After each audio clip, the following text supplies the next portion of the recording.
Deuteronomios 4:4 dice: mas vosotros que seguisteis a Jehová vuestro Dios, todos estáis vivos hoy. Es lo que dice la palabra.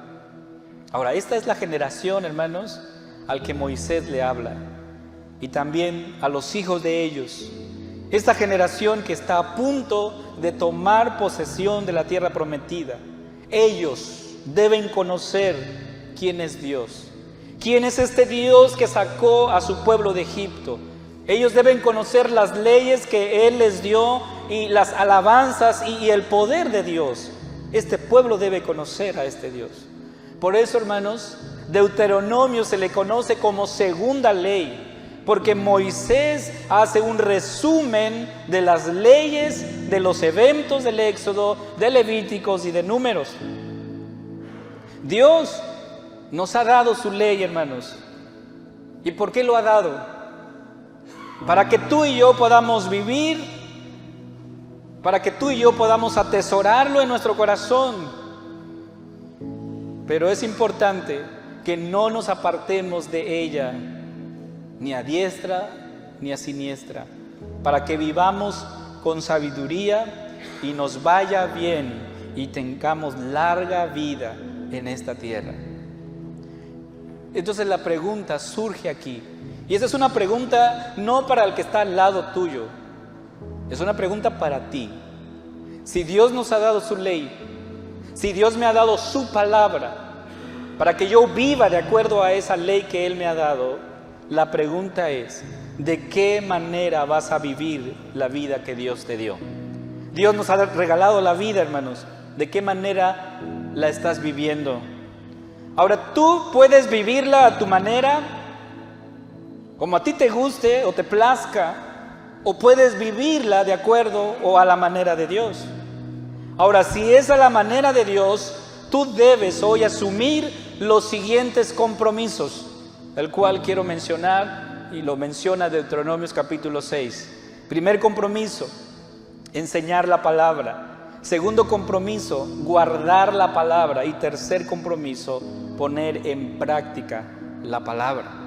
3 compromisos que Deuteronomios capítulo 6 nos enseña. Vayamos por el primero. El Señor nos manda a enseñar su palabra. Ahora, sabemos, amados hermanos, por lógica, que no podemos enseñar algo que no sabemos. Por lo tanto, es necesario que nosotros nos estemos nutriendo de la palabra, que nos estemos alimentando de ella, hermanos, que estemos aprendiendo de la palabra. Muchas veces, nosotros a veces ponderamos más la experiencia o las costumbres antes que la misma palabra. El mandato del Señor es que cada uno de nosotros debemos asumir el compromiso de enseñar solo la palabra. ¿Sí? Solo la palabra. Hay muchas similitudes en este mandamiento con la gran comisión. Dice Mateo 28, versículo 20: enseñándoles que guarden todas las cosas que os he mandado, y he aquí yo estoy con vosotros todos los días hasta el fin del mundo. Fueron palabras del Señor Jesús.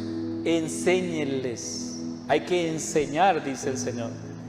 El versículo 1 de Deuteronomios, el cual leímos, dice así: estos pues son los mandamientos, estatutos y decretos que Jehová vuestro Dios mandó que os enseñase. O sea, es lo que tenemos que hacer, hermanos. Lo que vemos aquí es una orden, no es una sugerencia, no es si quieres hacerlo, es lo que Dios mandó que se enseñe. O sea, el Señor mandó esto para enseñar. Esta orden, hermanos, no ha caducado, sigue vigente el día de hoy. El Señor manda que su palabra sea enseñada, sea predicada, sea compartida. ¿Sí? Ahora, en el tema de la enseñanza, sabemos que cuando alguien enseña, también aprende, ¿no? Cuando nosotros nos preparamos para dar un mensaje, un estudio bíblico o una clase en la escuela, preparamos el tema. Bueno, eso esperamos que las personas que enseñan hagan, ¿no? preparan el tema para luego enseñar. Pero cuando nosotros hacemos ese proceso de enseñanza, también se da el aprendizaje. Por eso en educación, hermanos, se conoce esta frase unida como enseñanza-aprendizaje. Porque cuando nosotros enseñamos, aprendemos. Por lo tanto, hermanos, lo que vemos aquí es que si Dios me manda a enseñar, yo debo prepararme. Y cuando yo hago ese proceso de preparación para enseñar, sin duda hay aprendizaje. Porque el aprendizaje es algo que se está dando continuamente. Ahora, ¿por qué decimos esto, hermanos? Porque cuando alguien está enseñando, sin duda, se espera que esta persona se prepare para transmitir dicha enseñanza. Cuando pensamos entonces en la palabra de Dios, sin duda es una tarea que todos debemos estar haciendo. Debemos ser fieles discípulos del Señor. Primero, para aprender todo aquello que hemos leído, que hemos estudiado, para luego poderlo compartir. Entonces, ¿de qué manera aprendemos, hermanos? Así, conciso. Aprendemos leyendo, aprendemos estudiando, aprendemos escuchando. También aprendemos, obviamente, exponiendo nuestro corazón a la verdad.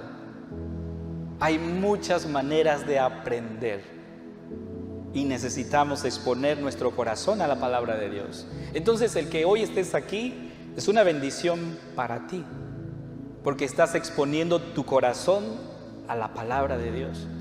Y el Señor ha prometido que cuando su palabra se expone y se predica, dice el Señor en Isaías, que no vuelve vacía.